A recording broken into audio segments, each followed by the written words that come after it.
On this episode of Lingkod Bayan Diaries, ating tunghayan ang kwento ng isa sa ating mga honor awardees. To be a CSC Pag-asa Group Awardee is such an honor. Hindi namin siya inasahan, so we just wanted to put names on the innovations na naibigay namin sa Davao de Oro. Ako po si Joycel R.O.D., Provincial ICT Officer ng Provincial Government of Davao de Oro, Team Leader ng eGov Technical Team. I'm George Danhil M. Duran, Computer Programmer 3. Ako po si Mr. Wilfredo M. Galagala, Information Technology Officer 2. Ako po si Antonio Isimini, Information Technology Officer 2. Ako po si Antonio Salarda Jr., Computer Maintenance Technologist 2. Kay eGov Technical Team are employees of the Provincial ICT Office of the Provincial Government of Davao de Oro. So kami yung gumagawa ng mga systems and innovations and nagsusupport din sa mga na-implement na mga systems sa iba't ibang departamento ng probinsya. Marami kaming projects, actually our systems number up to 40.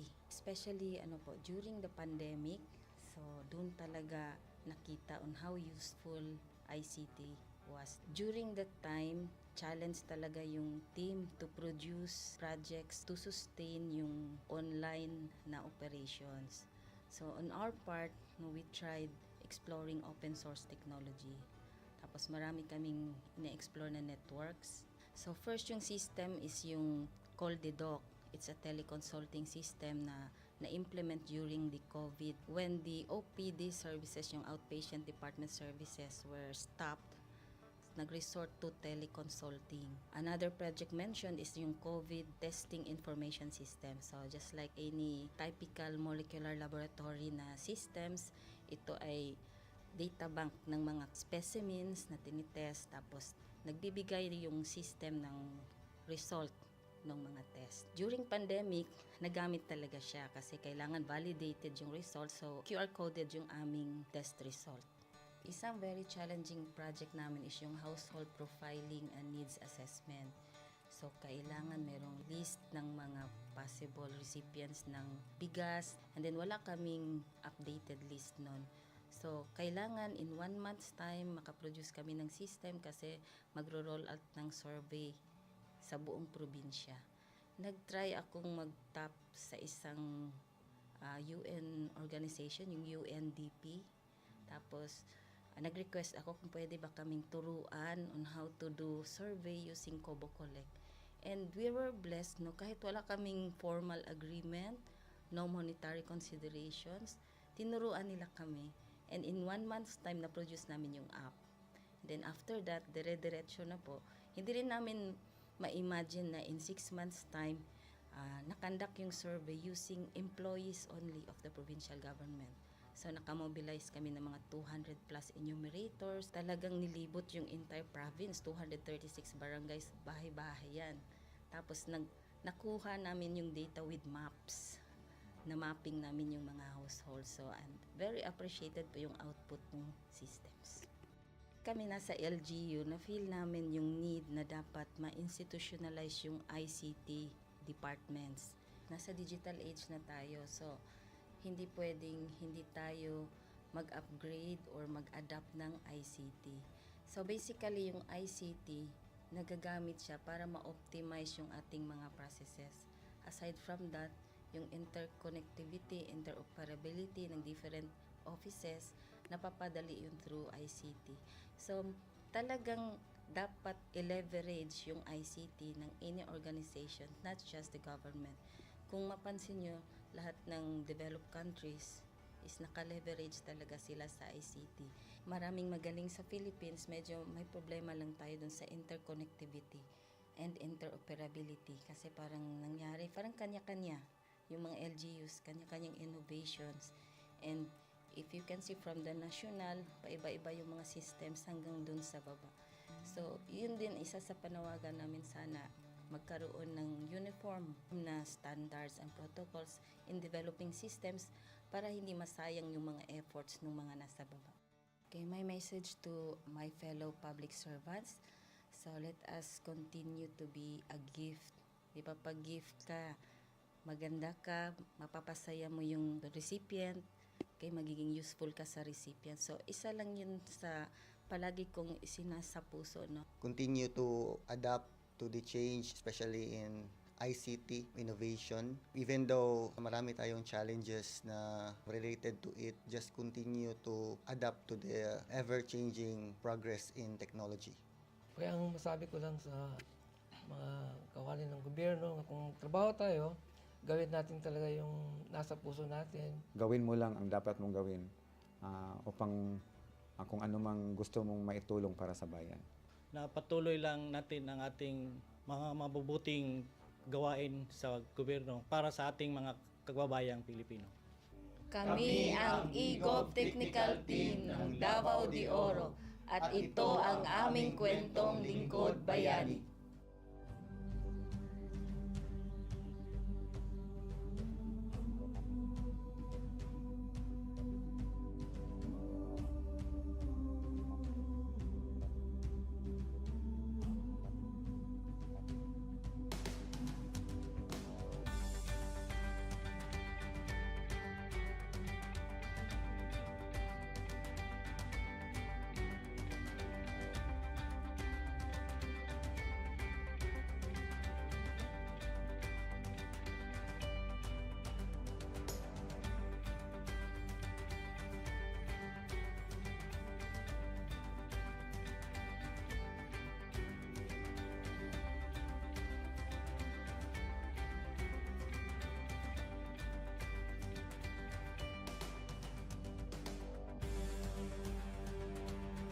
Inyong natunghayan ang kwento ng ating lingkod bayani.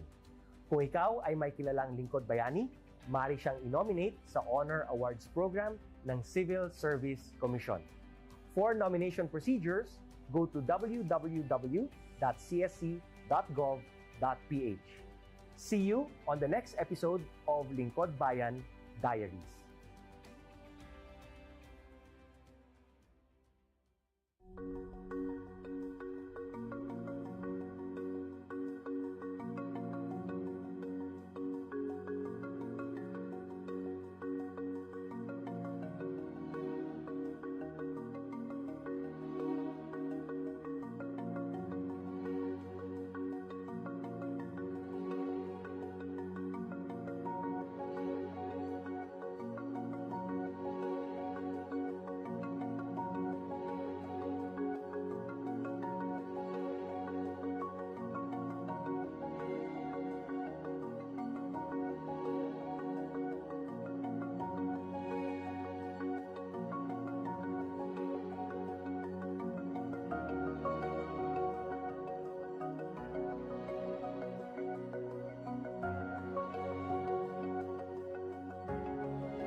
Good day to all of you. On behalf of the University Registrar's Office, I welcome everyone warmly.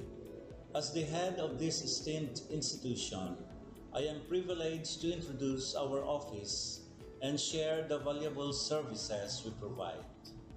The University Registrar's Office serves as the administrative heart of our university, functioning as a central hub for academic records, student enrollment, and course registration. We are dedicated to supporting the success of our students and personnel by ensuring the smooth operation of all educational processes. Our mission as an academic unit, the University Registrar's Office, will be taking care of the enrollment, graduation, and records management as it takes custody of academic records of all graduates and the issuance of official academic documents of students and graduates. Whether you are a current student, a prospective applicant, a faculty member, or an alumnus, our dedicated team is here to assist you.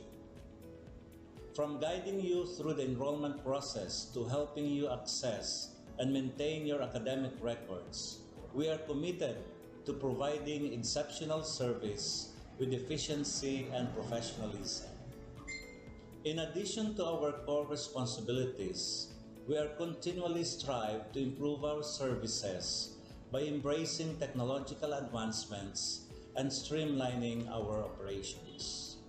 We aim to enhance accessibility, transparency, and convenience for all clients, allowing you to focus on what matters most, your education and intellectual growth.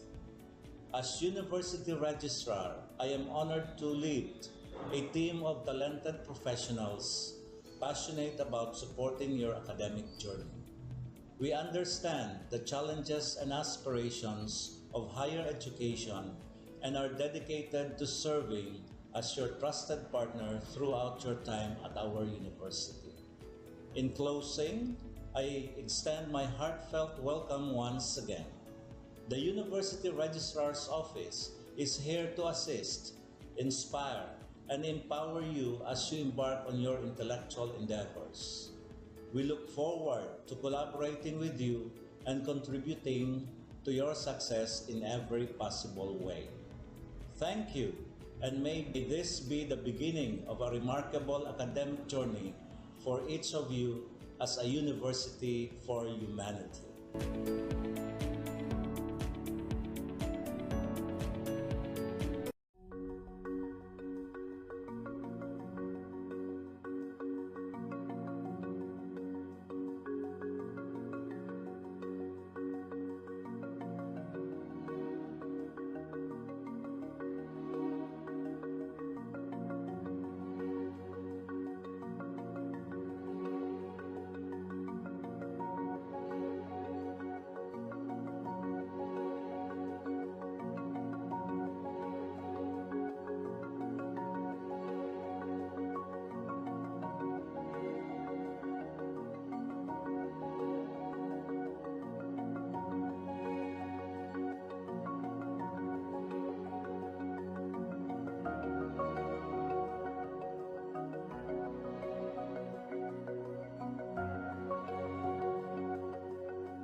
organization, and the work that we do is basically pertaining to human rights, HIV/AIDS, LGBT, and of course we do a lot of policy advocacy, both national and local, and community organizing.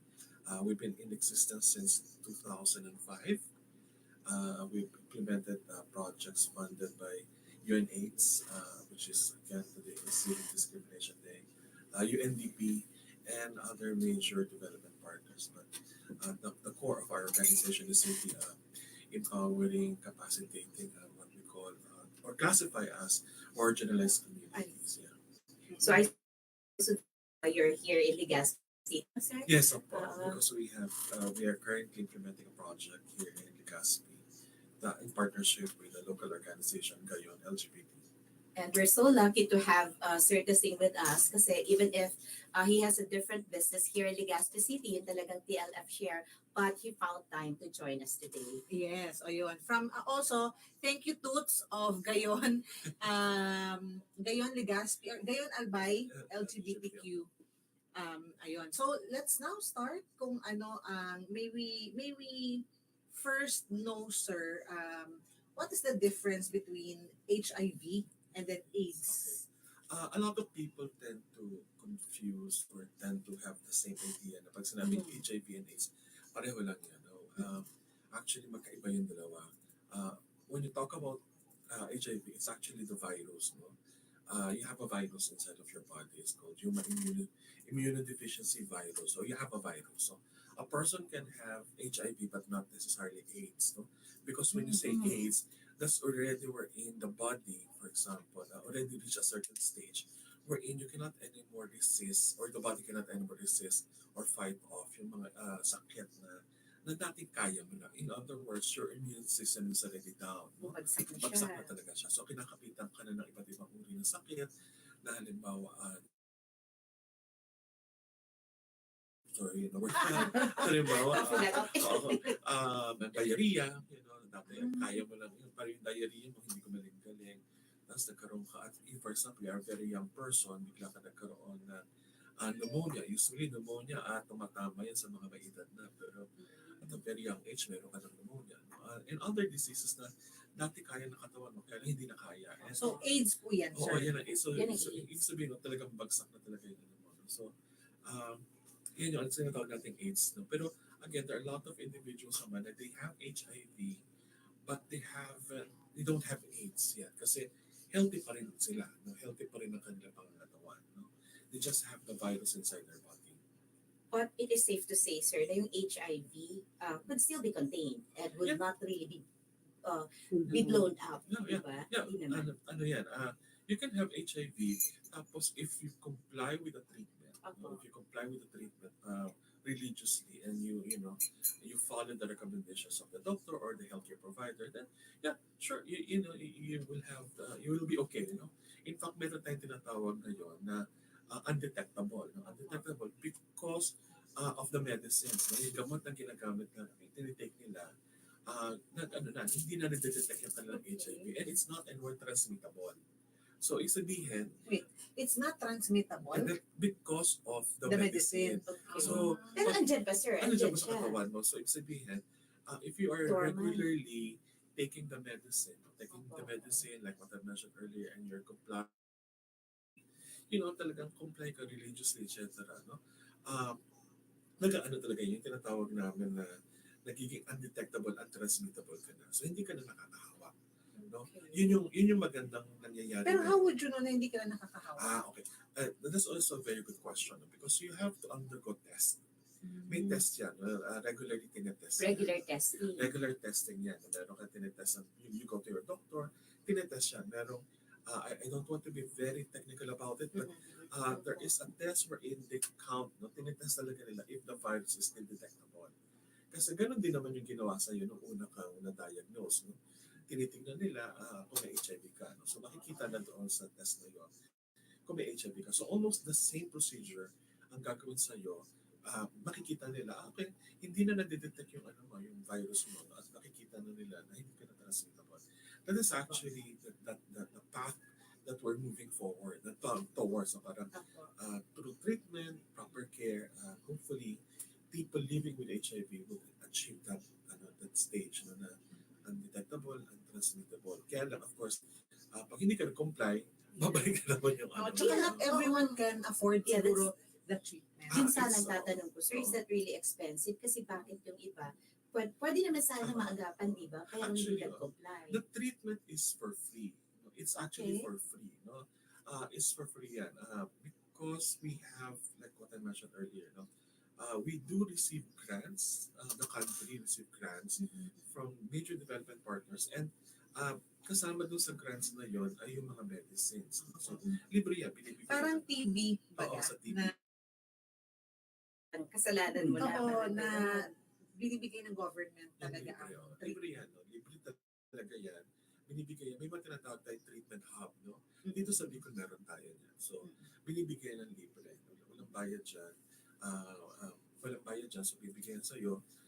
Regularly yan. No? Regularly bibigay yan sa'yo. So, ang major challenge lang dyan is, of course, minsan yung tinatawag tayong treatment fatigue.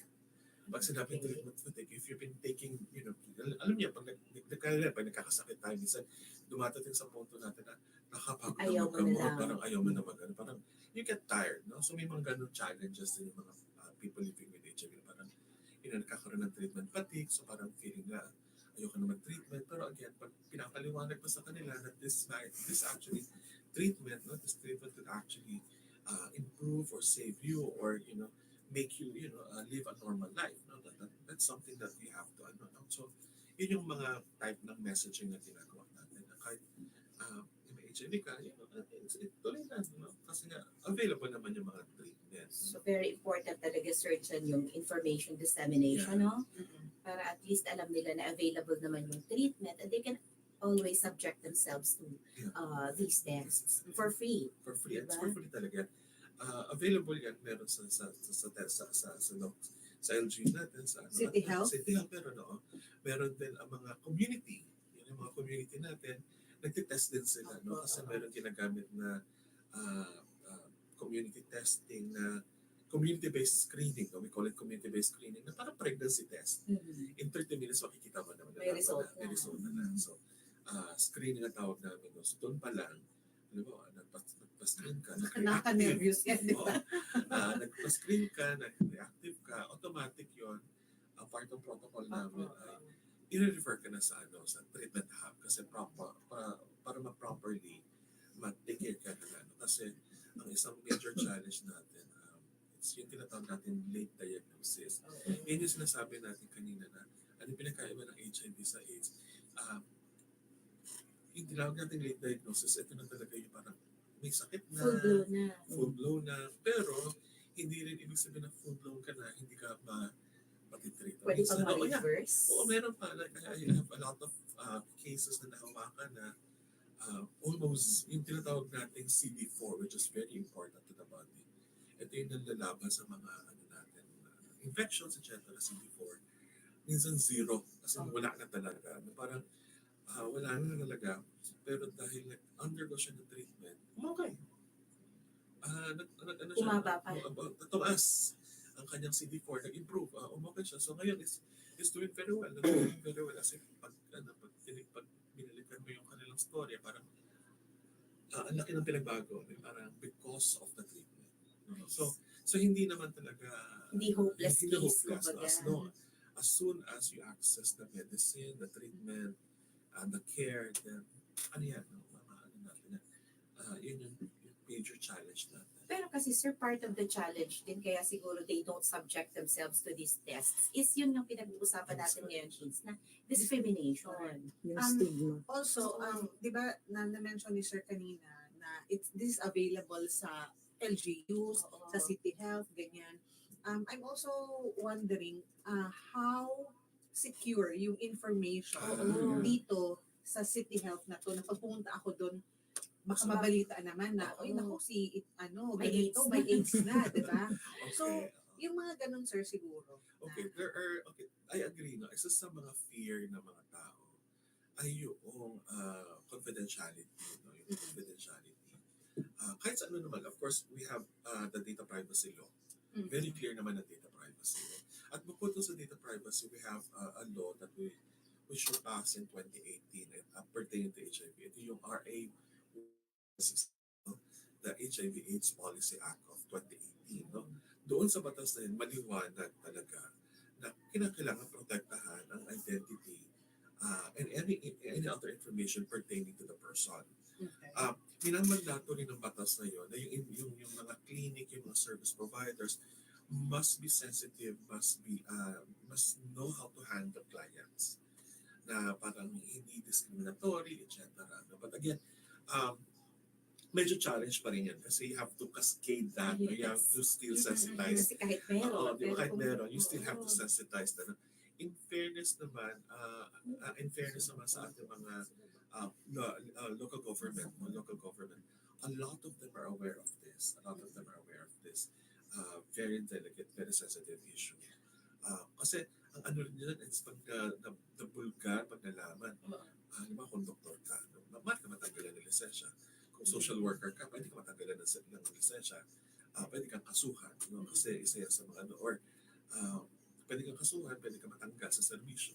No? Maliwanag yan sa Yun na nga, siguro, I think for passionate individuals na who are passionate in, or may advocacy talaga to remove or to eliminate discrimination ng AIDS, pag nandyan sila nakalagay sa LGU tsaka sa health, city health, medyo may care talaga sila sa patient. But ang ano ko dyan is pag yung mga, hindi naman sa dinidiscriminate natin yung mga JO, diba, na aldawan or walang- daily. Yung parang they just do the job because they want the money.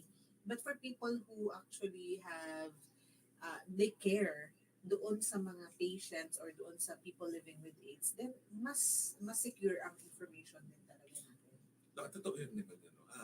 In fact, ang ginagawa natin ngayon, like for example, sa mga tinatawag natin treatment hubs, no? Sa mga treatment hubs or treatment facilities, no? One of the things that they have to ensure is the confidentiality or creating an environment wherein the patient would feel safe and comfortable, no? So yung idea ng safe space ay hindi lang yung environment, physical, but also the people around it. So most of those, if I'm not most of those who are involved in this kind of work are aware of the need for that. No? And most of those who are in the facilities are actually also coming from the community. So nagbabantay din yung mga community. No? So parang, kasi ano rin one thing I could say about people working in HIV is they're very may pagka-activist, no? Parang very vigilant. That's how we say. Very vigilant sila when it comes to this kind of things. Kasi nga, and they know the story of discrimination. Yeah, They understand it. They understand. So, Nakarelate sila. Nakaka-relate sila. No? Pero actually, ang pinakamalaking challenge na nakaharap ng person who's living with HIV ay yung tinatawag natin self-discrimination. Kasi sila mismo. So, May self-discrimination. Hindi yung ibang tao. Bukod sa ibang tao, meron din sila. Kasi minsan, alam na nila, ayaw nilang pumunta kasi ang feeling nila, again, yung fear nila, bubulgar ako, nakakahiya. There's so many reasons. No? There's so many reasons. Kaya, yung sinasabi natin, zero discrimination, totoo yan, no? Pero minsan din kasi ang discrimination, hindi lang yung external, no? Pero even the self, the person itself, no? Parang nahiya. I think it's common when it comes to sa healthcare, health-seeking behavior na kahit hindi sa HIV, meron din mga non-HIV, sa ibang issue ng health. Minsan ay magpatingin, yung parang hanggat di malala. Hanggat hindi pa talaga nararamdaman. Ako, hindi kami ganyan, sir. Wala kaming sakit, pero grabe kami mag-worry. Pero yung iba marami tayo. Yung may hinala na kasi siguro sila. They don't wanna confirm it. Kasi confirm it. Okay ba? Ay, so baka pupunta ako doon sa health facility, baka kung anong sabihin nila. Exactly. No? So yun yung mga ganun. So you can just imagine kung ikaw ay HIV ka, tapos yan mo dito sa Legazpi. No? Minsan hindi ako dito sa Legazpi papatingin Doon na lang sa ibang lugar. Sa ibang lugar. Papatingin. Kasi sa ibang lugar, anong pinakamalapit dito? Naga City. Sa US ako magpapayat. O kaya sa Manila ako mag-aano, no? Sa Manila ako magpapaano. So parang marami sa mga lumalayo. Kasi nga, yung fear baka ano. Pero yung una-una nila ay yung sila mismo rin. Kaya din nagiging challenge sa amin. No? When you talk about civil discrimination, you have to address the external, pati rin yung internal na nararanasan. Pero matanong ko lang, sir, meron po bang mga specific populations na sabihin na natin more vulnerable to this? Okay. Based on data, yung sa datos natin, ang nandoon sa datos natin ay men who have sex with other men. Okay. Men have sex with other men. Men, in sex work. Pero when it comes to age, young people. Young, as in when we say young is from 15 to 35. Yan. So, 15, no? And that's consistent. That's recent data, sir. Yeah, recent yan. It's been being updated yan every month. May lumalabas sa datos. Pag tinignan mo yung datos, yung tinatawag nating HARP, no? I can't remember the HIV/AIDS, ano ba yung HARP? But it comes from, the report comes from the Department of Health Epidemiology Unit. No? So every no? So kinukulit nila yan. No? At yan ay nanggagaling, yung report na yan nanggagaling yan sa mga local government. No? So pinapasa nila doon. Sa iba pa mga health facilities. So yung Epi Bureau, Department of Health, nagkukulit siya. No? For the past so many years, ano yung profile? No? Young people. Very young people. No? Tapos ano yung mode of transmission nila, sex. That's the mode of transmission nila is sex. No? Young people, yan. Tapos, and most of those who are in the urban centers. No? Pero pag tinignan mo rin yung datos, it's all over the Philippines already. No? Except for, medyo may problema lang tayo sa datos sa may bandang sa BARM. No? Kasi medyo ang BARM ay we all know the situation in BARM. No? Mahirap talaga sa kumuha ng datos sa BARM. Tsaka I think, sir, sa provinces, mahirap talaga kumuha din ng data because no one would want to get tested. Kumbaga yung Because mga everybody reported knows cases lang yan, sir. Everybody knows everyone, di ba? Sa mga small provinces. Yung sabi nga ni sir na pwede naman pumunta sa ibang Pwede pa rin. Mayroon naman kasi din yung community, this is where the community comes in. No? So yung community, when we talk about community o LGBT organizations, they do testing. No? Sila yung pumupunta sa baba. Sila yung pumupunta sa baba. Or sometimes merong through social media nakapag-promote. So nagpapatest sila. No? So in-encourage sila. So it's not just the government or the health facility, public health facility ang nag-ano. Kasi problem ng public health facilities, halimbawa 8 to 5 lang yan Monday to Friday. Diba? Yan ang problema ng ano yan. Pero kung ikaw ay halimbawa nagkatrabaho ka sa isang, halimbawa lang, BPO, siyempre trabaho mo gabi hanggang umaga. No? Pero kailan ka pwede magpa-test, pwede magpa-screen. No? So usually, kung ang free day mo lang ay Saturday, saka gusto mo magpa-test, mahirapan ka. So this is where the alternative would come in. So this is where the community centers would come in. So yung sa community centers, yan, magpapa-screen. Or kung hindi naman, halimbawa, hindi talaga magpapunta yan sa mga health facilities for the reasons that I mentioned earlier. So may mga events, no? Halimbawa, party, etc. So mag-organize. So doon pupunta yung community. So, okay sa mga lugar na hindi pinupuntahan. May nagre-respond naman po, sir, sa mga gano'n. In fairness, marami po. Mataas ang ang interest for testing or screening, no? Mataas. Nakikita natin yan. Pero pag sila ang bumababa. pag pupunta. Tapos, tulad sinasabi namin, safe naman, Tapos, in-encourage din namin sila na, kung hindi available yung community, meron naman yung LGU. No? Kasi yung LGU rin, like what I mentioned earlier, because through the years that we've worked with them, yung engagement, nag-adjust na rin ang kanilang pananaw na parang mas naging friendly, mas naging accommodating, etc. So, they more or less alam na nila kung paano i-handle. So, kaya, yung binabanggit ko kanina, yun yung profile natin ngayon. And there's also an increasing case of women, pregnant women becoming positive. Kasi And this is where you now have to understand that one population, for example, I'm a guy, hindi lang naman lalaki pwede ko maging kasas. It can also be a woman. Okay? Because the main driver of based on this, basically, mga lalaki. Kasi we can cross,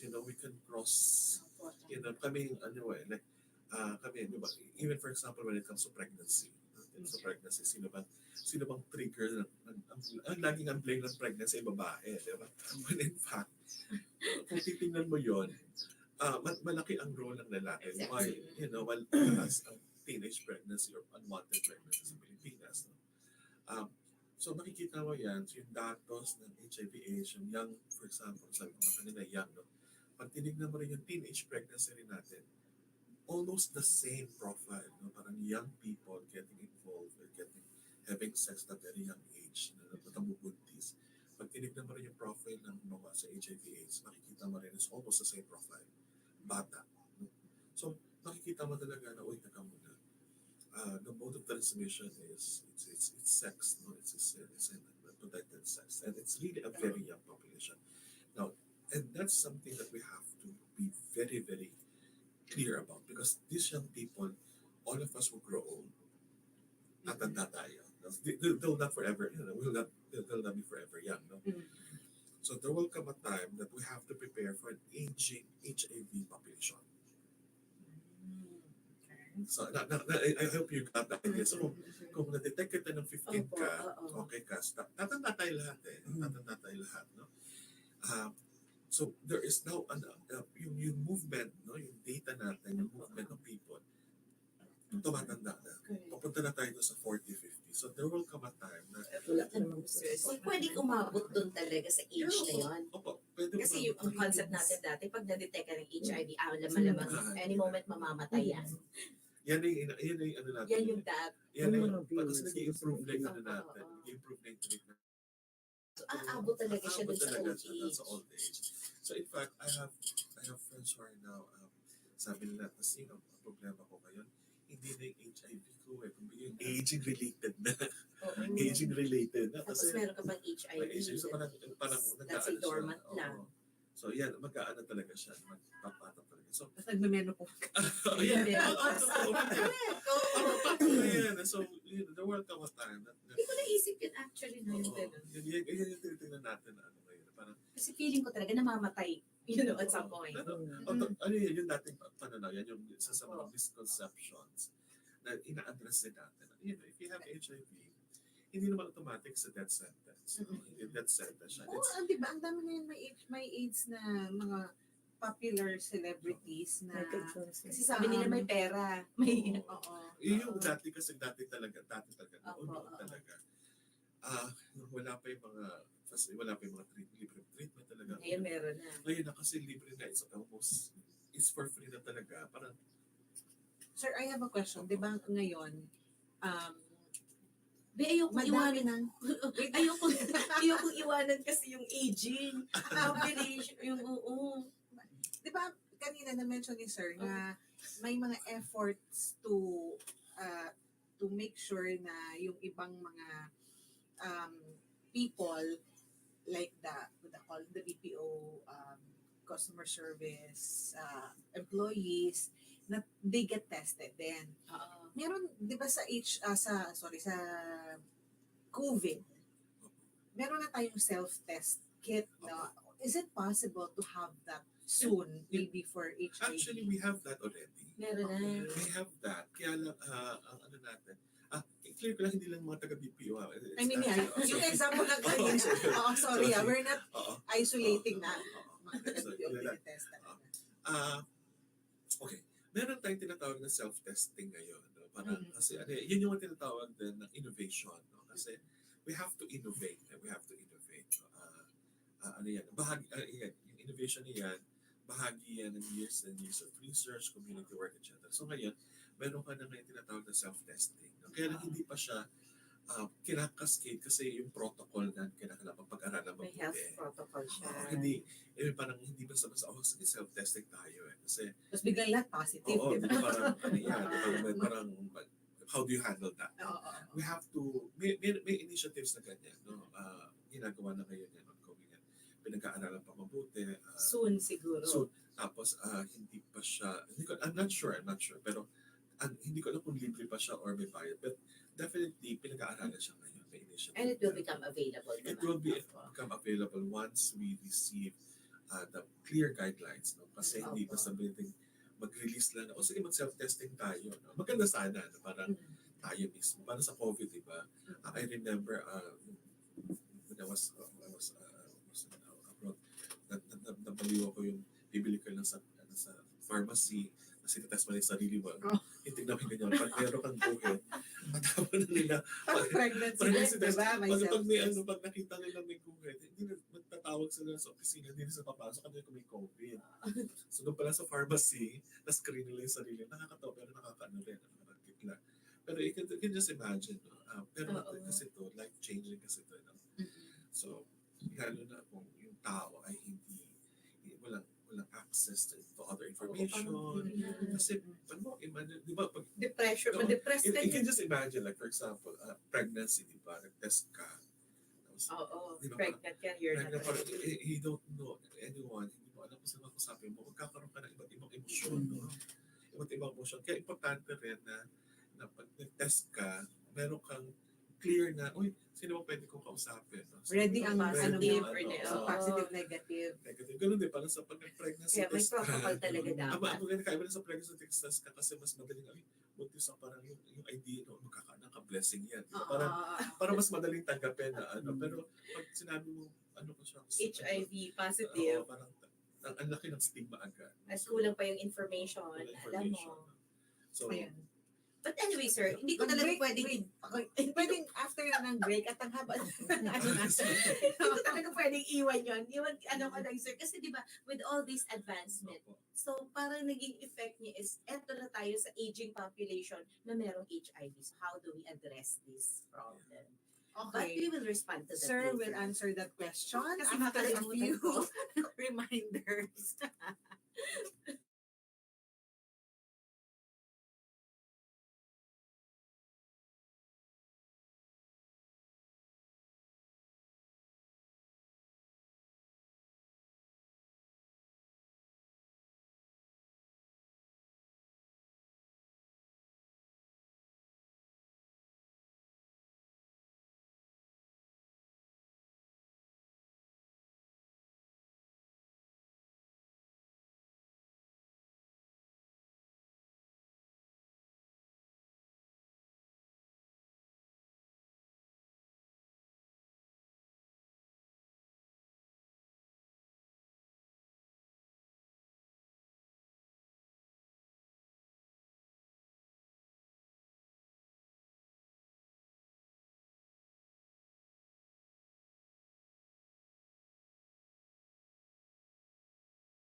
Grabe, no? Ayun. Complex And na we naman are ang back. bagay.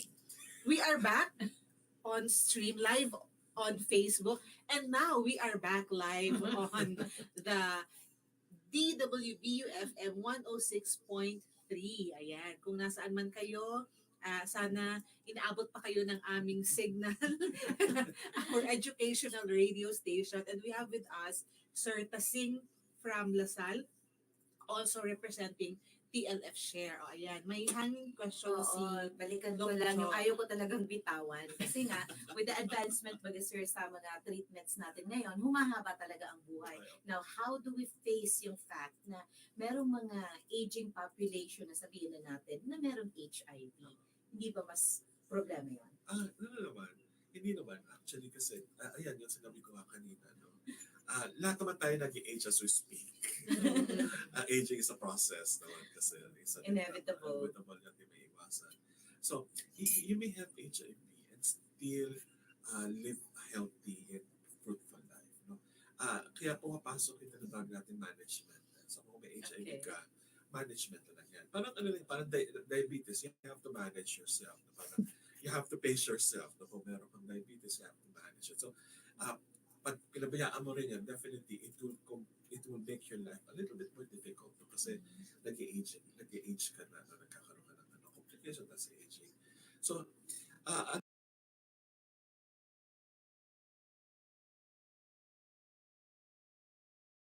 na-manage na sa buhay. So it's not something that we should really fear of, di ba? It's not something that we should be.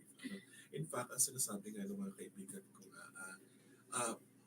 yung pinagdaanan nila, yung mga unang nagkaroon ng HIV, pinagdaanan nila, sinasabi nila, ang swerte-swerte nila ng younger generation because hindi na nila kinakailangan daanan yung dinaanan nila. No? Na talagang mahirap na parang natin naalala nila na kung iinom daw sila ng gamot, parang nips, yung iba-ibang kulay. No?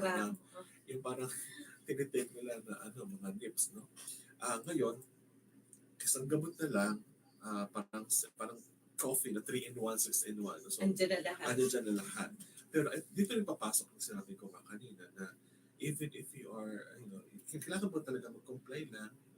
I have to always have yourself checked. No? Kasi ang pag-inom naman ng gamot dyan, may epekto yan rin sa katawan. No? So minsan, whether we like it or not, minsan, ang minomonitor na dyan ay hindi lang yung virus, no? But the kidney, the liver function, yung mga ganyan, yung minomonitor talaga yan. Kasi medyo sabihin natin, years and years of taking meds, definitely will take its toll. No? Ganun din yung mga nakatatanda natin na yan din yung minomonitor nila. No? Kahit nga, di ba, simple cough medicine, di ba, nakakabingi daw ang ang mga cough meds. Yung sabi nga ng isang kaibigan ko, the difference between medicine and, yung natural remedies. Medicine is basically poison, no? Depending on the amount that you take. And how you use it. No? Kasi you can drink med, could cure you, pero it could also kill you, no? Depending on the amount and yun yung sinasabi nila. But well, yung advantages is still outweigh yung disadvantages. Kaya importante yung binabanggit yung kanina na yung issue ng aging, no, it's really something that we should look forward to, especially if you are you have a healthy lifestyle and you're complying with the meds. No, ituloy din naman. Pero kailangan din talaga natin, sir, ng supportive environment. Yeah, that's another factor that would really make life more meaningful. In relation to that supportive environment, I cannot comprehend right now why there is still discrimination among persons living with HIV. Kasi we are very open now in our society. Open na tayo sa man-to-man sex, man-to-man relationships. It's all over Instagram, it's all over Facebook and all that. Kahit nga sa mga families din natin, na-accept na rin natin yan. But still, if you get AIDS because of these relationships, diba, you get discriminated against. Well, I think the very reason, because, sabi ko kanina, the mode of transmission is sex. So it's for us, it's really taboo. No? Parang, we have demonized sex. Ang negative ng dating ng sex sa atin. No? Sir, you're talking about the Philippine society or like in general? Like in the States? Even or in the Philippines, parang sa context natin. Doon ang gagaling na parang, uy, paano ka nagka-HIV? No? Parang, hindi mo mabanggit yung nakuha ko ng dahil nakipagtalik ako. Tapos minsan yung katalik mo pa ay kapwa mo lalaki. So there's already the judgment. Kaya hindi rin lumalabas. No? Halimbawa kung ikaw ay young person, no? For example, nagkaroon ka ng nagkaroon ka ng HIV, no? Ang daming tanong. I remember one failed HIV was telling his story. No? Alam mo, kasi mas madali ka pang aminin na ako ay HIV kesa ako ay, mas madali ko pang aminin na ako ay HIV kesa maging aminin kong bakla ako. No? So, yun yung gano'n. So, parang sa utak ko, parang ang hirap yata. Hindi ko maintindihan. Sabi niya kasi, parang sinabi ko kasi nagka-HIV ako kasi nakapagtalik ako sa babae. When in fact, nakapagtalik siya sa kapwa niya lalaki. So parang yung level ng stigma na parang fear niya ay rooted pa rin doon sa idea ng sex. So yeah, I agree there's more I think it's more open there's now a level because of pero social media. Pero when you go to the community, when you look at the data, like I mentioned earlier, no,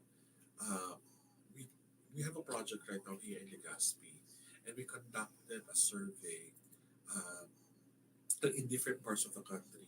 Na kung saan part of the survey, one of the questions about the survey ay yung experience ng discrimination. No? Lumabas pa rin sa survey yung iba't ibang uri ng discrimination na naranasan ng community. And one of the parang very clear, no, na nagdi-discriminate, no? Institution nagdi-discriminate sa kanila family. So parang Data-based. Yeah, data yan. Family, no? The family ang nagdi-discriminate. No? So parang pag tinignan mo siya, we Filipinos have this romantic idea of the family, supportive, loving, etc. Pero you have this set of data na ang lumalabas sa isa sa mga discriminate at nagkukumit ng violence ay family. It's also the family that crucifies you. Oo, parang, di ba, parang, kaya lang din, makikita niyo yung ano na parang, yung sinasabi niyo kanina na parang, yeah, open nga yung family, etc. Pero makikita mo rin yung other side of the story na hindi madalas na pag-uusapan, hindi rin madalas tinatakil kasi nga tabu. Lumabas ba dun, sir, yung cause? Bakit? Yan yung based naman doon sa qualitative, kasi yung quality, ito sa qualitative. Anong age group nito, sir? Ay, halo-halo to. Most of them experience discrimination and violence at a very young age. So yun yung figure. Oo, so yung qualitative, kasi halimbawa, yung family, hindi matanggap, halimbawa, hindi matanggap na may LGBT sa pamilya, kasi nga nakakahiya, yung expectations, education, o kaya yung religion, so malaking component siya ng religion. So parang ang patong-patong. Conglomeration na rin siya of factors. So kaya yun yung nakakalungkot lang dun sa lumabas na data. Result. No? Inaayos pa namin yung final pero ito yung sinasabi kanina ni Ma'am na mukhang on a superficial level, okay, parang meron level of acceptance. Of course. Pero pag tinignan mo na siya doon sa mas malalim ang and itong mga bagay na to, yung binabanggit nyo kanina, I think in one of the questions I got, ano yung mga vulnerabilities? What made, for example, MSM vulnerable?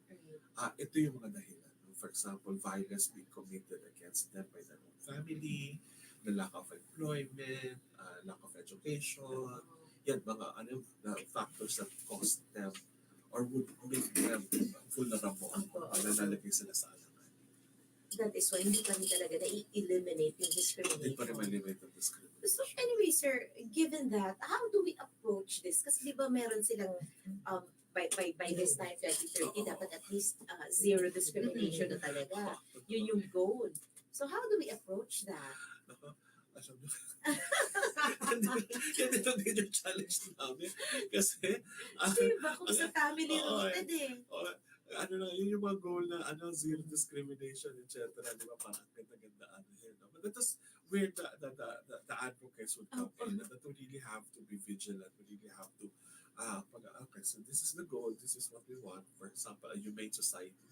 Right. It's very ideal. Yeah. This is where, for example, educational institution like BU, civil societies will come in, that we really have to challenge the existing status quo, the existing system. No? We really have to challenge it to achieve that so-called zero Kasi malalim discrimination. No? Kasi ano yan hindi naman, ano lang yan, parang sige, zero discrimination tayo for the next 5 years, no? 2030. Pero wala ka naman ginagawa sa sistema mo, wala ka naman ginagawa sa pag-iisip ng mga tao, hindi ka naman gumagawa ng mga batas, for example, or polisiya na would challenge or would facilitate us to achieve that zero discrimination. So, parang titignan ko rin siya, for example, sa laban ng mga kababaihan, di ba? Gusto natin ang mga babae equal, pantay-pantay, no? Pero mapapansin mo rin na yung titignan natin yung status ng mga babae natin sa mga Pilipina ngayon, mataas ay narating. No? Pero paano narating yun? Kasi lumaban ng mga Pilipina. Gumawa ng mga batas, challenge yung mga sistema, you know what I'm talking about. No? Kaya na-achieve natin somehow yung level of equality and equity na nararanasan ng mga kababaihan. Ganun din naman din yung paningin namin. Ayan, sige, zero discrimination tayo, pero we have to... Tahimik lang. Galaw-galaw din dapat. Oh. Ang question ko rin kayo, sir, is that they have an NGO, non-profit, non-stock, or which is TLF Share Incorporated. How many of you are there, and how many organizations Do we have like out there? that in the Philippines? And like Gayon Albay, kasi you have Gayon Albay. How about Gayon Naga? Or Gayon Catanduanes? Wala naman, di ba? So, okay. yun. How many For are doing the work? TLF po, may organization kasi, of course, we're a national organization. Okay. We are a membership organization. Maliit lang kami. But because of the network and alliances that we form, both sa civil society, sa local government and national government, we're able to do work na binabanggit natin kanina. No? Yung mga gano'n kami karami sa ganitong advocacy, marami kami, hindi ko mapila, marami talaga kami. No? Kaya na ang problema, kahit gano'n kami karami, iba-iba yung capacity namin, yung kakayanan namin. No? Yung scope ng namin. Marami pa rin sa amin, halimbawa, ang kulang sa capacity in terms of resources. No? Minsan kulang sa mga volunteers, no? Kulang sa mga no? So yan, nakakalungkot, no? Nakakalungkot. Halimbawa, naubos na sila ng volunteers, halimbawa, or members kasi yung mga members nila, halimbawa, taga Legazpi. Yung iba sa kanila, naghahanap ng trabaho, hindi mo na pwedeng pigilan, no? Pupunta na Manila. No? Mawawala yung organisasyon. No? So, yun ang isa sa mga o kaya, ano pa? Alam mo, yung LGBT, yung Gayon LGBT, ang ginagawa nila, I mean, I cannot speak for themselves, but based on what I know, nag-organize sila. No? Meron mga local, may mga counterparts nila na dito sa buong Bicol. No? Pero ang ko lang ay, kahit meron sila mga counterparts, minsan yung mga organizations, they need support also. And resources. No? Yan yung challenge talaga ng civil society. Another question, sir, kasi you've mentioned a while ago, and it's also stated there in the UN reading material na we really need policies to this effect. Do we have allies in the Congress, for example, in the Senate? Yeah, yung binanggit ko kanina, HIV/AIDS Policy Act of 2018. That's a law na anchored on human rights. No? And this law was pushed by the community. No? Talagang nilobby ito ng community. I remember when we were lobbying for it, yung former congresswoman at former governor ng Dinagat Island, si Kakabag-Aw, when we had a meeting in her office, sabi niya gano'n sa amin, ito ba yung gusto niyong batas? No? Parang, kasi ito ba yung gusto niyong batas? Kasi kung ito yung gusto niyong batas, sige, ipupush natin yan. Right? And when we said yes, no, because she consulted us, and we gave input, no, and we participated in the deliberation, tinulak niya. No? She's one of our allies, no, in Congress. Now, of course, ngayon sa Senado naman is, of course, Senator Ontiveros and Lisa. Again, no, from the very beginning, talaga yan. No? Involved talaga siya sa isa sa mga allies natin yan. No? At maliwanag din sa kanya at sa allies natin sa Senado na hindi nagtatapos ang trabaho sa pagkakaroon ng batas. No? In fact, once in a blue moon, they would check on us. So, kamusta na kayo? Kamusta na yung implementation ng batas? And they would always provide feedback. We provide feedback. Pero yung mga allies natin. Marami tayong allies sa Kongreso. The two ladies that I mentioned, they were the principal authors. No? Talagang nagtulak talaga ng batas. Kasi medyo controversial din yung batas na yan.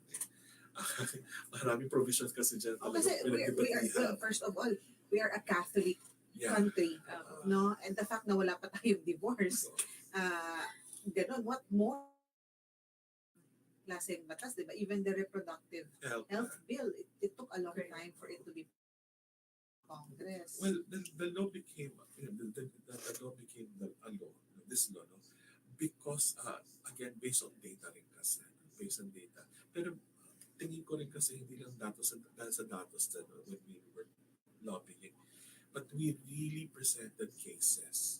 We lobbied talaga. Pinakita rin ng mga community members yung ito yung itsura ng HIV, ito yung buka, no? So we have people living with HIV, talagang they talk to the How many, sir, in the Philippines, ang data natin, people living with HIV and in Bicol? Sa Bicol, sorry, I don't have the data. But siguro in the future I can share with you. But you can actually check it. Less than out. 100? I'm not sure that I don't want to speculate. Pero sa HIV, marami na yan. Thousands na yun eh. Kasi from 1984 up to the present. So, kinokulate siyang data na yan. So, I can't remember anymore. Pero, it's available naman online. No? You can check for people who are watching and listening to us. They can check the website of UNAIDS, or AIDS Data Hub, or the Department of Health. Nagpo-post naman yan. Okay, yung mga Facebook account ng mga HIV/AIDS organization in the Philippines. No? Nagpo-post naman yan. Ang challenge nga lang ngayon ay sa sobrang dami kasi ay yung pag-calculate na pag-update, no? Sobrang dami kasi. Pero yung mga reported cases lang naman po yun. Reported cases yan. Talking about the reported kasi cases. Kasi meron pa rin naman rin po kayo. Kasi meron pa rin tayo mga hindi pa rin nagpapadest. No? Hindi nag-ano as much as possible. Pero in a way, nakaka-capture na natin talaga yung real picture ng HIV sa Pilipinas. Okay.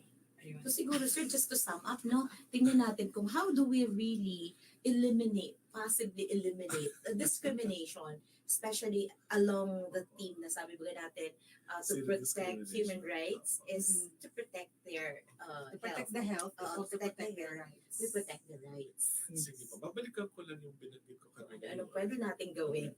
Okay, sige po. Sa yung RA 1166 is a very clear law about how we can address stigma and discrimination. Maliwanag po yun. Pero I don't want to really go there. Siguro, per institution, let's review our policies. Let's review our institutional policies. Do we have policies that would allow us, for example, our students, our constituency, to really talk about HIV/AIDS, sexuality out in the open? Because that's where everything will become clear to us. Kasi again, education and education, awareness. opo. Lalo na sa BU is a major university in Bicol. No? And happy ako na meron tayong ganito programa at open ang discussion natin sa BU about this kind of thing. Kasi for me, everything starts with a discussion. No? Siguro it will start since the data that you mentioned, sir, 15 years old. So maybe high school mag-start and sa families, sa mga barangay siguro. Malaki talaga ang role natin. Actually, yung Extension.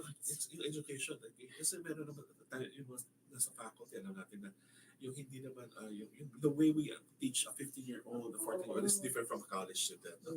So meron namang paraan ng patuturo na kung saan hindi appropriate, age appropriate, gender sensitive, etc. So again, tayo nasa sa institution ng edukasyon, I think dito simulan yung environment, yung discussion, no? na HIV is something na bahagi ng buhay natin, kailangan pag-usapan. No? And it's not something that we have to be afraid Put it out there. Put it out there. Let's discuss it. Kasi sa pamamagitan ng pag-uusap natin, doon naka-clarify yung maraming mga issues. Kasi the more we don't talk about it, the more we fear about it. The more we talk about something that's the time na naging mas maliwanag ang mga bagay-bagay. Get clarity. To get clarity. At doon din nagkakaroon ng clarification ng values. No? Saan ka ba nagkagaling? Bakit ganyan ang pananaw mo tungkol sa, for example, HIV/AIDS? No?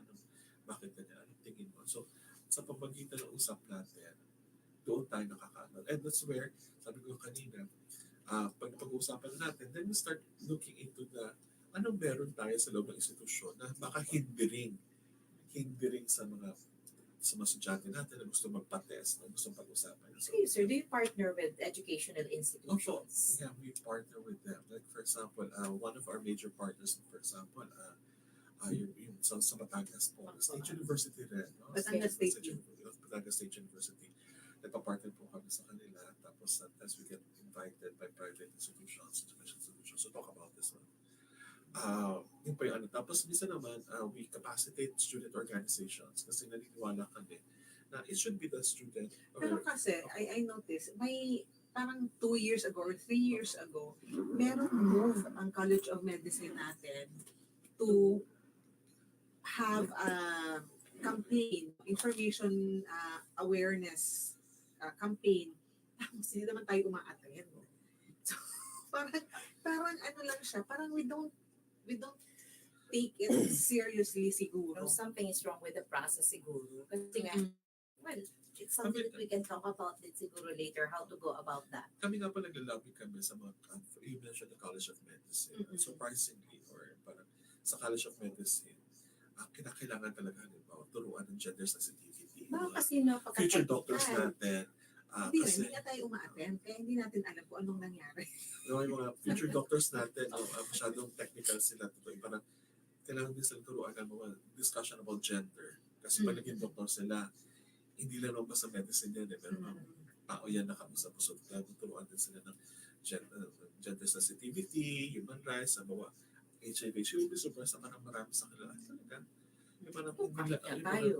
Parang hindi nila alam yung mga ganun. So parang, okay, kaya minsan yung discrimination na binabangin natin kanina, ang nagdi-discriminate ay yung mga healthcare providers na, parang sinasabi namin, baka naman hindi sinasadya, kaya lang kasi nakasanayan na nila. Napaka-clinical kasi. Clinical.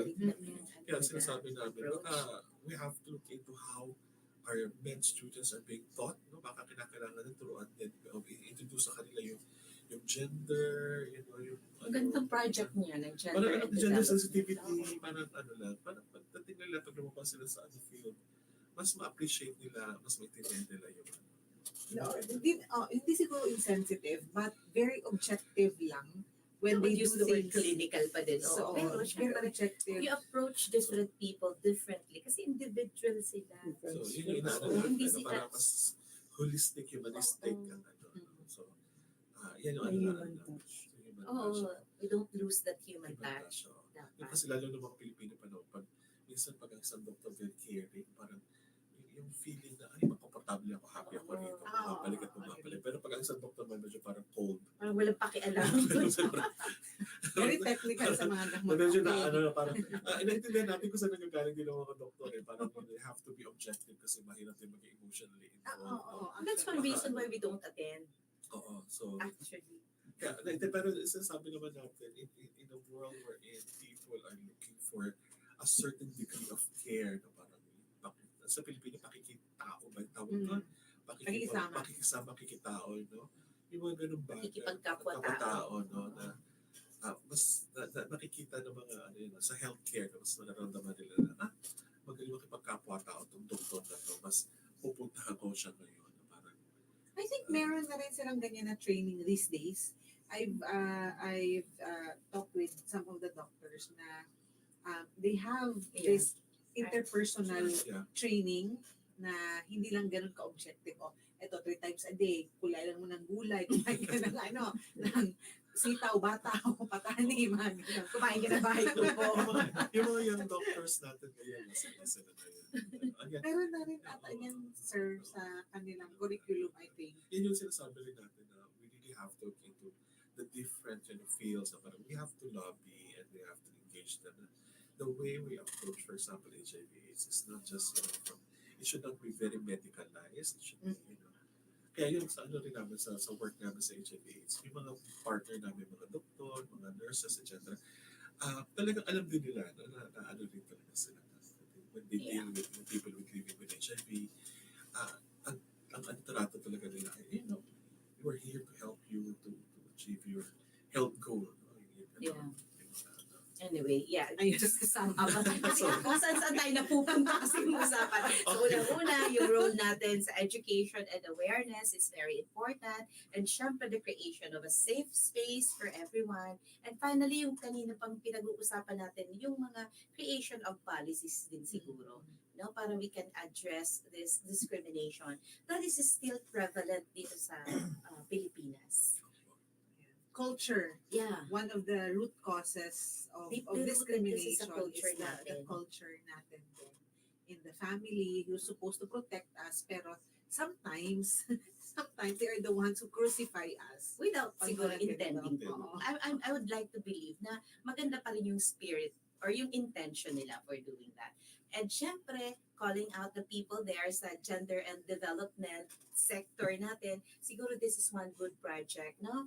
And in fact, meron namang mga partnerships yata sina Sir, and we can get in touch with them. Would you like to invite them, Sir? Of course, in-invite ko po kayo na to check our Facebook, our TLF Share.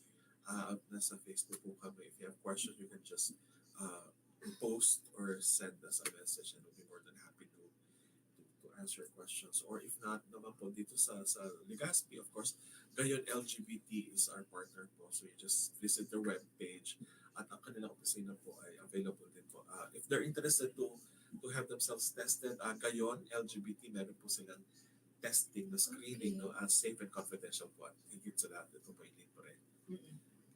Alright. Okay. So overtime na tayo kasi nga diba? Late kami start. So late din kami tapos may sobra pang content. So, sorry na.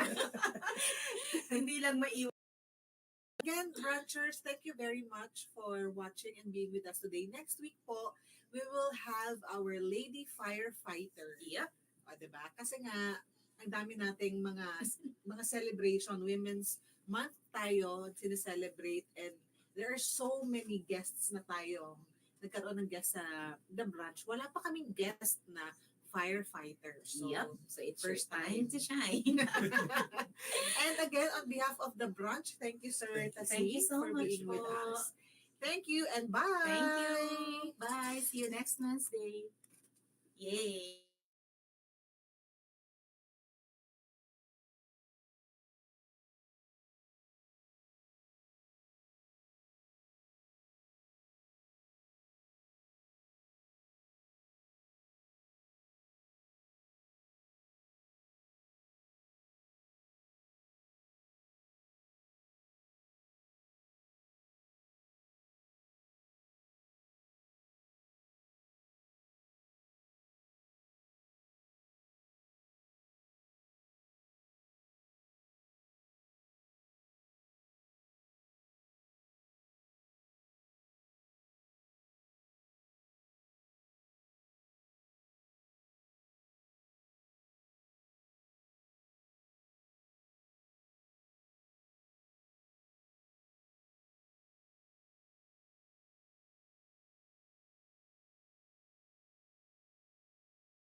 On this episode of Lingkod Bayan Diaries, ating tunghayan ang kwento ng isa sa ating mga honor awardees.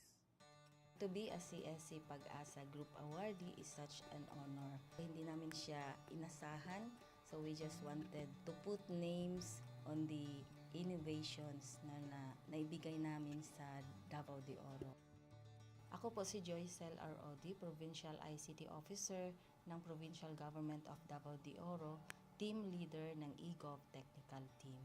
I'm George Danhil M. Duran, Computer Programmer 3. Ako po si Mr. Wilfredo M. Galagala, Information Technology Officer 2. Ako po si Antonio Isimini, Information Technology Officer 2. Ako po si Antonio Salarda Jr., Computer Maintenance Technologist 2. Kay eGov Technical Team are employees of the Provincial ICT Office of the Provincial Government of Davao de Oro. So kami yung gumagawa ng mga systems and innovations and nagsusupport din sa mga na-implement na mga systems sa iba't ibang departamento ng probinsya. Marami kaming projects, actually our systems number up to 40. Especially during the pandemic, so doon talaga nakita on how useful ICT was. During that time, challenge talaga yung team to produce projects to sustain yung online na operations. So on our part, we tried exploring open source technology. Tapos marami kaming ina-explore na networks. So first yung system is yung Coldedoc. It's a teleconsulting system na na-implement during the COVID. When the OPD services, yung outpatient department services, were stopped, nag-resort to teleconsulting. Another project mentioned is yung COVID testing information system. So just like any typical molecular laboratory na systems, ito ay data bank ng mga specimens na tinitest, tapos nagbibigay yung system ng result ng mga test. During pandemic, nagamit talaga siya kasi kailangan validated yung result, so QR coded yung aming test result. Isang very challenging project namin is yung household profiling and needs assessment.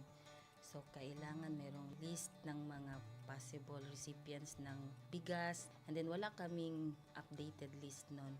So kailangan in 1 month's time makaproduce kami ng system kasi magro-roll out ng survey sa buong probinsya.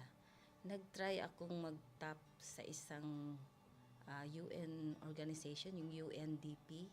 Tapos, nag-request ako kung pwede ba kaming turuan on how to do survey using Kobo Collect. And we were blessed, kahit wala kaming formal agreement, no monetary considerations, tinuruan nila kami. And in 1 month's time, na-produce namin yung app. Then after that, dire-diretso na po. Hindi rin namin ma-imagine na in 6 months' time, nakandak yung survey using employees only of the provincial government. So nakamobilize kami ng mga 200 plus enumerators. Talagang nilibot yung entire province, 236 barangays, bahay-bahay yan. Tapos nakuha namin yung data with maps. Na mapping namin yung mga households. So and very appreciated po yung output ng systems. Kami nasa LGU, na-feel namin yung need na dapat ma-institutionalize yung ICT departments. Nasa digital age na tayo, so hindi pwedeng hindi tayo mag-upgrade or mag-adapt ng ICT. So basically, yung ICT, nagagamit siya para ma-optimize yung ating mga processes. Aside from that, yung interconnectivity, interoperability ng different offices, napapadali yun through ICT. So, talagang dapat i-leverage yung ICT ng any organization, not just the government. Kung mapansin nyo, lahat ng developed countries is naka-leverage talaga sila sa ICT. Maraming magaling sa Philippines, medyo may problema lang tayo dun sa interconnectivity and interoperability kasi parang nangyari, parang kanya-kanya yung mga LGUs, kanya-kanyang innovations. And if you can see from the national, paiba-iba yung mga systems hanggang dun sa baba. So, yun din isa sa panawagan namin, sana magkaroon ng uniform na standards and protocols in developing systems para hindi masayang yung mga efforts ng mga nasa baba. Okay, my message to my fellow public servants, so let us continue to be a gift. Di ba, pag gift ka, maganda ka, mapapasaya mo yung recipient, kay magiging useful ka sa recipient. So, isa lang yun sa palagi kong isinasa puso, no? Continue to adapt to the change, especially in ICT innovation. Even though marami tayong challenges na related to it, just continue to adapt to the ever-changing progress in technology. Kaya ang masabi ko lang sa mga kawani ng gobyerno, kung trabaho tayo, gawin natin talaga yung nasa puso natin. Gawin mo lang ang dapat mong gawin upang kung ano mang gusto mong maitulong para sa bayan. Na patuloy lang natin ang ating mga mabubuting gawain sa gobyerno para sa ating mga kababayang Pilipino. Kami ang EGOV Technical Team ng Davao de Oro at ito ang aming kwentong lingkod bayani.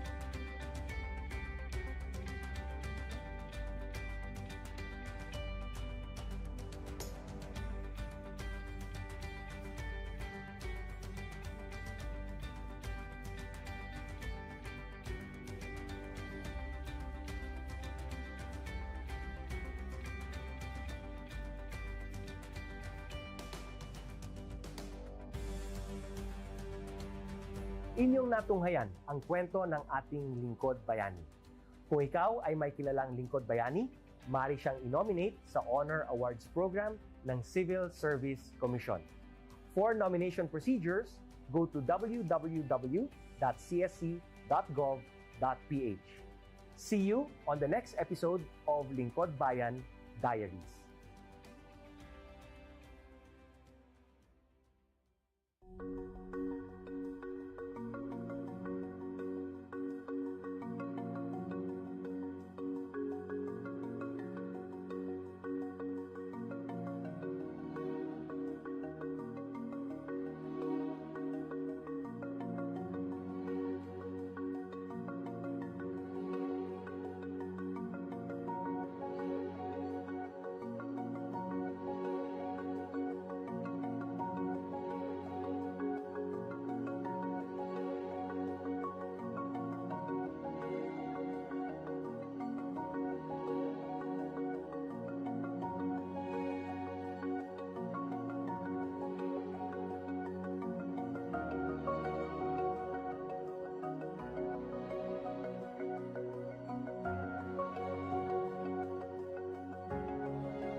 Good day to all of you.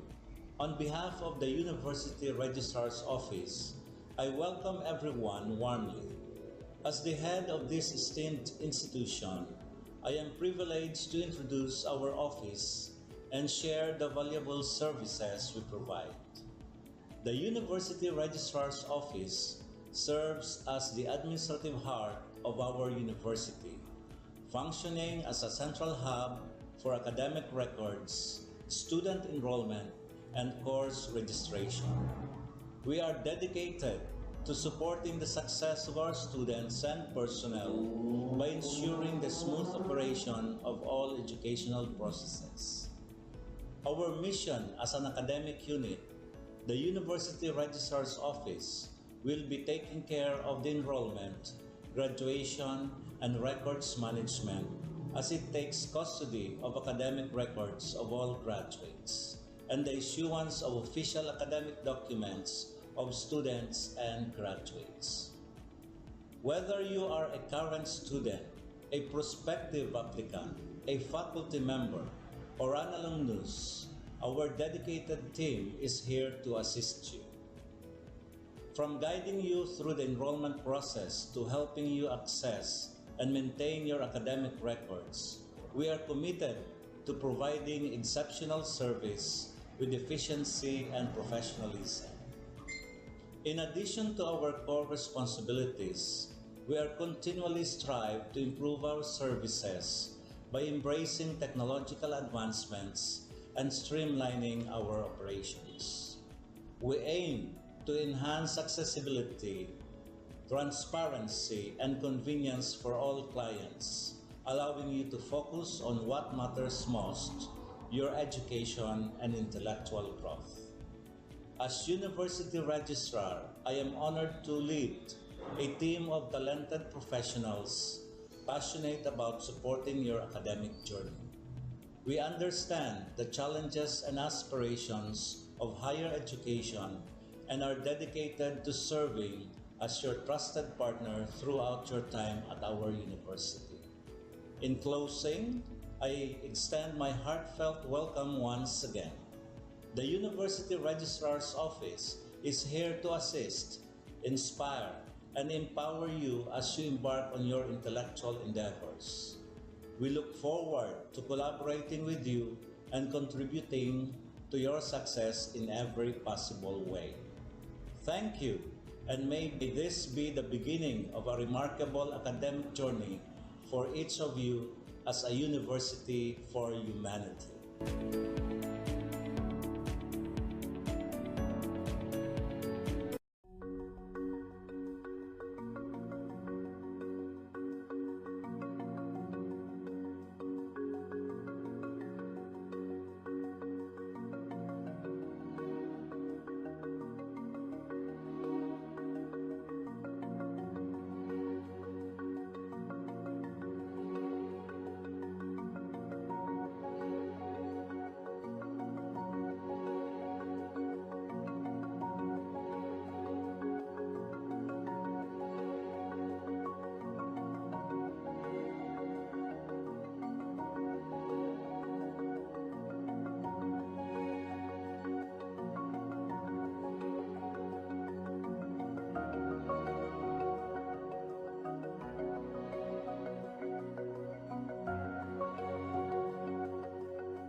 This is the biggest sporting events in the entire Bicol region and probably one of the grandest in the entire nation.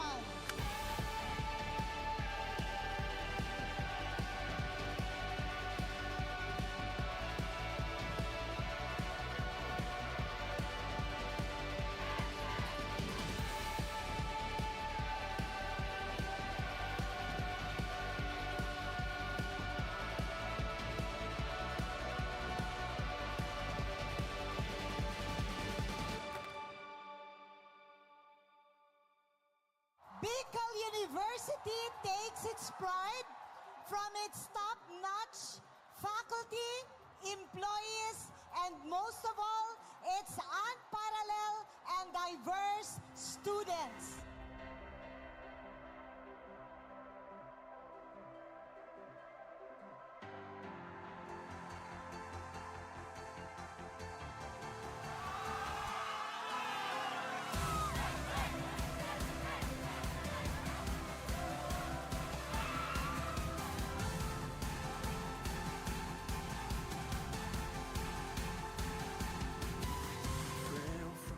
Bicol University Olympics always coincides with my birthday season.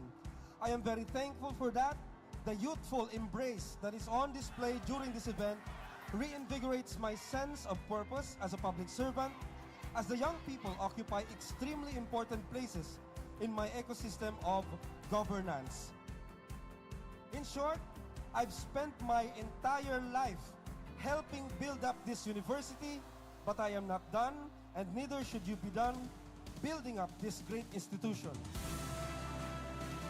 To my Bicol University family, huwag na nating pabahabain pa. The 2023 Bicol University Olympics open!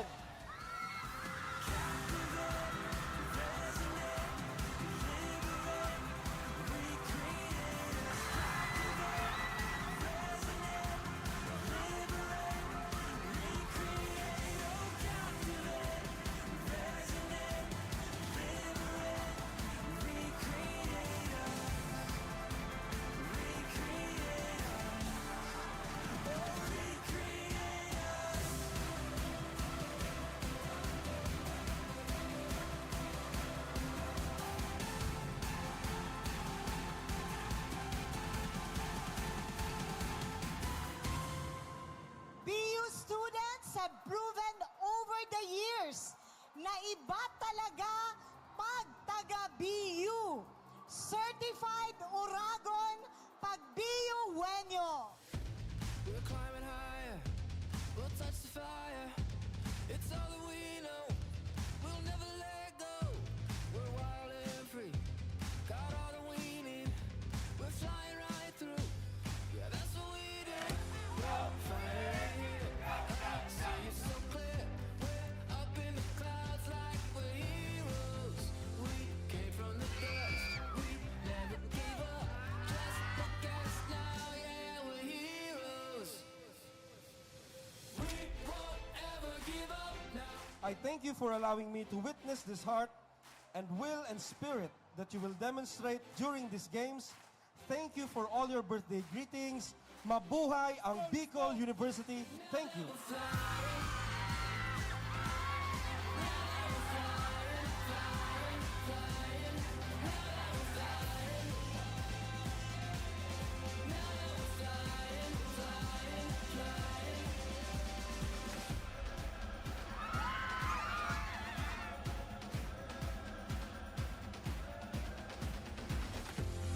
Finally here, I see it so clear. We're up in the clouds like we're heroes. We came from the dust, we never gave up. Just look at us now, yeah. Tandaan po natin, gaining friends and experience along is already a victory itself. May the force be with you all. Mabuhay ang Bicol University. Mabuhay ang BU Wenyos.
Kapag naalala, wala naman akong magawa.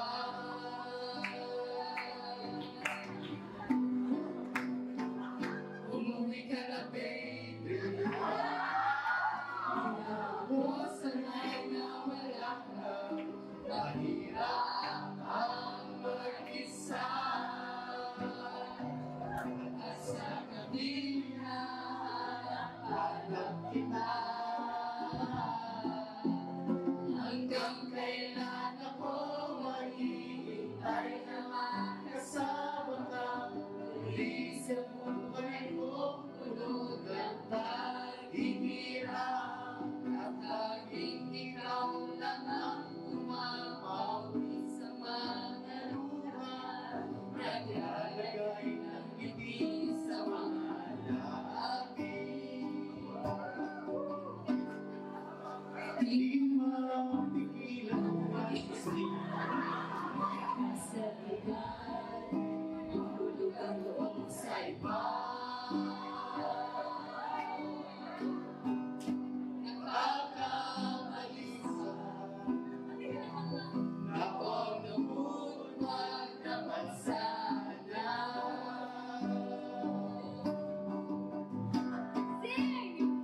Umuwi ka na, baby.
On this episode of Lingkod Bayan Diaries, ating tunghayan ang kwento ng isa sa ating mga honor awardees. To be a CSC Pag-asa Group Awardee is such an honor. Hindi namin siya inasahan, so we just wanted to put names on the innovations na naibigay namin sa Davao de Oro. Ako po si Joycel R. Odi, Provincial ICT Officer ng Provincial Government of Davao de Oro, Team Leader ng eGov Technical Team. I'm George Danhil M. Duran, Computer Programmer 3. Ako po si Mr. Wilfredo M. Galagala, Information Technology Officer 2. Ako po si Antonio Isimini, Information Technology Officer 2. Ako po si Antonio Salarda Jr., Computer Maintenance Technologist 2. Kay eGov Technical Team are employees of the Provincial ICT Office of the Provincial Government of Davao de Oro. So kami yung gumagawa ng mga systems and innovations and nagsusupport din sa mga na-implement na mga systems sa iba't ibang departamento ng probinsya. Marami kaming projects, actually our systems number up to 40. Especially during the pandemic, so doon talaga nakita on how useful ICT was. During that time, challenge talaga yung team to produce projects to sustain yung online na operations. So on our part, we tried exploring open source technology. Tapos marami kaming ina-explore na networks. So first yung system is yung Coldedoc. It's a teleconsulting system na na-implement during the COVID when the OPD services, yung outpatient department services, were stopped. Nag-resort to teleconsulting. Another project mentioned is yung COVID testing information system. So just like any typical molecular laboratory na systems, ito ay data bank ng mga specimens na tinitest, tapos nagbibigay yung system ng result ng mga test. During pandemic, nagamit talaga siya kasi kailangan validated yung result, so QR coded yung aming test result. Isang very challenging project namin is yung household profiling and needs assessment. So, kailangan merong list ng mga possible recipients ng bigas, and then wala kaming updated list nun. So, kailangan in 1 month's time makaproduce kami ng system kasi magro-roll out ng survey sa buong probinsya. Nag-try akong mag-tap sa isang UN organization, yung UNDP. Tapos, nag-request ako kung pwede ba kaming turuan on how to do survey using Kobo Collect. And we were blessed, kahit wala kaming formal agreement, no monetary considerations, tinuruan nila kami. And in 1 month's time, na-produce namin yung app. And then after that, dire-diretso na po. Hindi rin namin ma-imagine na in 6 months' time, nakandak yung survey using employees only of the provincial government. So, nakamobilize kami ng mga 200 plus enumerators. Talagang nilibot yung entire province, 236 barangays, bahay-bahay yan. Tapos, nakuha namin yung data with maps. Na-mapping namin yung mga households. So, and very appreciated po yung output ng systems. Kami nasa LGU, na-feel namin yung need na dapat ma-institutionalize yung ICT departments. Nasa digital age na tayo, so hindi pwedeng hindi tayo mag-upgrade or mag-adapt ng ICT. So basically, yung ICT, nagagamit siya para ma-optimize yung ating mga processes. Aside from that, yung interconnectivity, interoperability ng different offices, napapadali yun through ICT. So talagang dapat i-leverage yung ICT ng any organization, not just the government. Kung mapansin nyo, lahat ng developed countries is naka-leverage talaga sila sa ICT.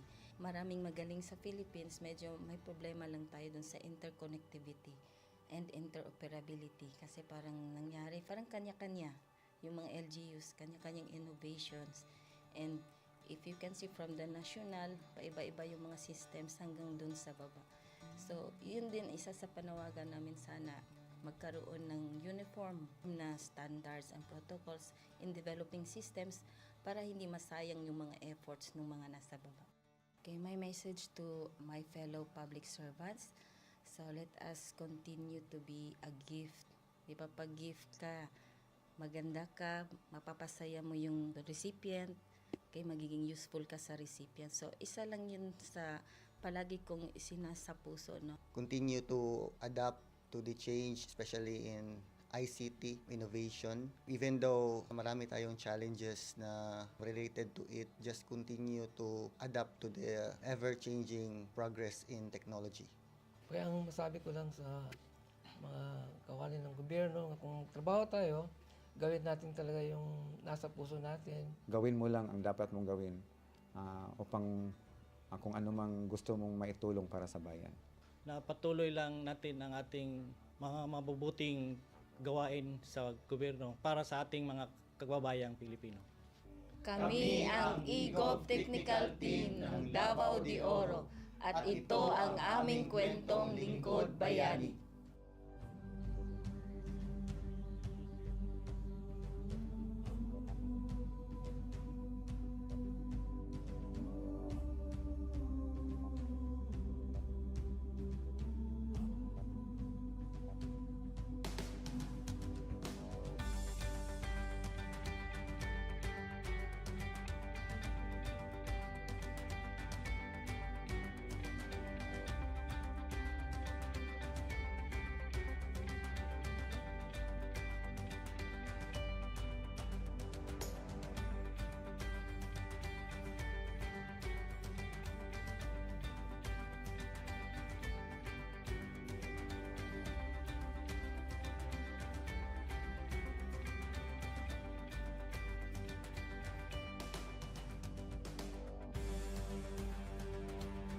Inyong natunghayan ang kwento ng ating lingkod bayani. Kung ikaw ay may kilalang lingkod bayani, maaari siyang i-nominate sa Honor Awards Program ng Civil Service Commission. For nomination procedures, go to www.csc.gov.ph. See you on the next episode of Lingkod Bayan Diaries.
Good day to all of you.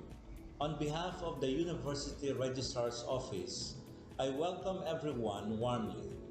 As the head of this esteemed institution, I am privileged to introduce our office and share the valuable services we provide. The University Registrar's Office serves as the administrative heart of our university, functioning as a central hub for academic records, student enrollment, and course registration. We are dedicated to supporting the success of our students and personnel by ensuring the smooth operation of all educational processes. Our mission as an academic unit, the University Registrar's Office, will be taking care of the enrollment, graduation, and records management as it takes custody of academic records of all graduates and the issuance of official academic documents of students and graduates. Whether you are a current student, a prospective applicant, a faculty member, or an alumnus, our dedicated team is here to assist you. From guiding you through the enrollment process to helping you access and maintain your academic records, we are committed to providing exceptional service with efficiency and professionalism. In addition to our core responsibilities, we are continually strive to improve our services by embracing technological advancements and streamlining our operations. We aim to enhance accessibility, transparency, and convenience for all clients, allowing you to focus on what matters most, your education and intellectual growth. As University Registrar, I am honored to lead a team of talented professionals passionate about supporting your academic journey. We understand the challenges and aspirations of higher education and are dedicated to serving as your trusted partner throughout your time at our university. In closing, I extend my heartfelt welcome once again. The University Registrar's Office is here to assist, inspire, and empower you as you embark on your intellectual endeavors. We look forward to collaborating with you and contributing to your success in every possible way. Thank you, and may this be the beginning of a remarkable academic journey for each of you as a university for humanity.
entire Bicol region and probably one of the grandest in the entire nation.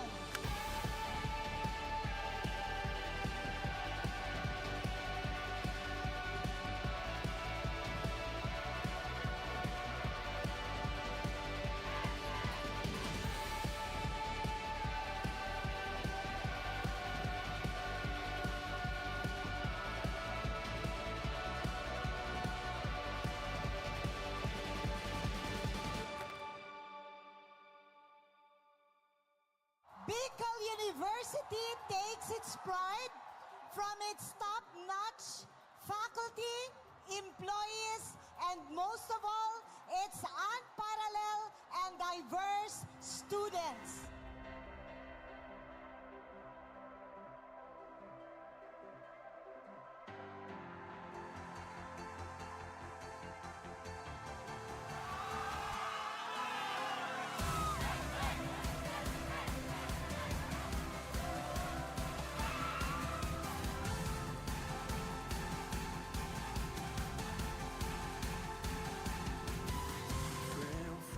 Bicol University Olympics always coincides with my birthday season. I am very thankful for that. The youthful embrace that is on display during this event reinvigorates my sense of purpose as a public servant, as the young people occupy extremely important places in my ecosystem of governance. In short, I've spent my entire life helping build up this university, but I am not done, and neither should you be done building up this great institution. To my Bicol University family, huwag na nating pabahabain pa. The 2023 Bicol University Olympics open!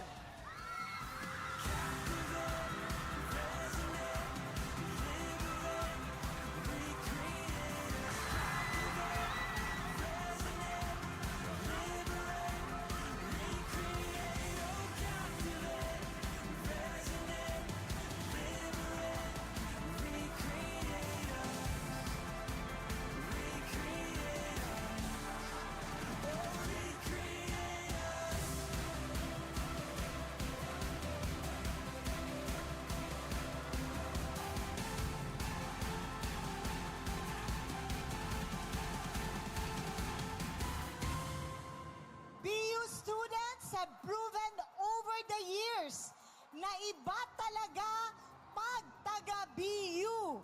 Certified Uragon pag BU Wenyo. We're climbing higher, we'll touch the fire. It's all that we know, we'll never let go. We're wild and free, got all that we need. We're flying right through, yeah, that's what we do. We're fighting here, I see it so clear.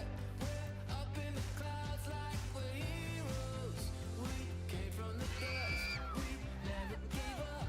Just look at us now, yeah, we're heroes. We won't ever give up now. I thank you for allowing me to witness this heart and will and spirit that you will demonstrate during these games. Thank you for all your birthday greetings. Mabuhay ang Bicol University. Thank you.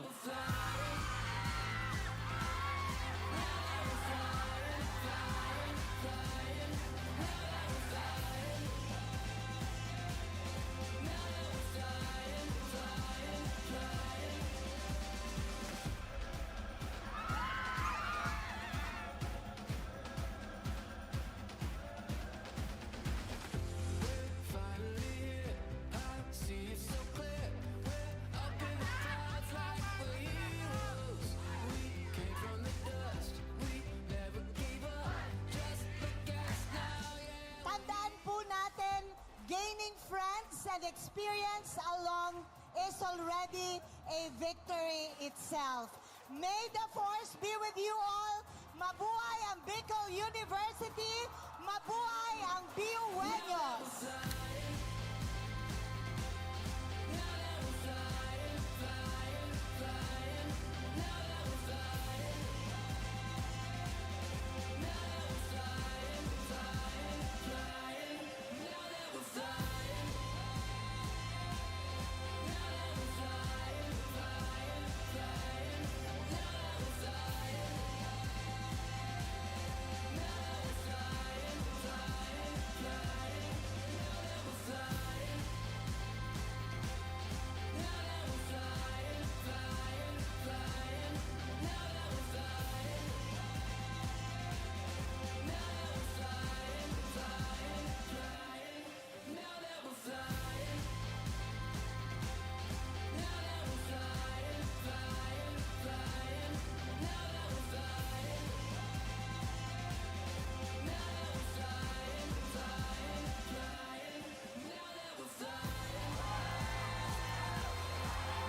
you.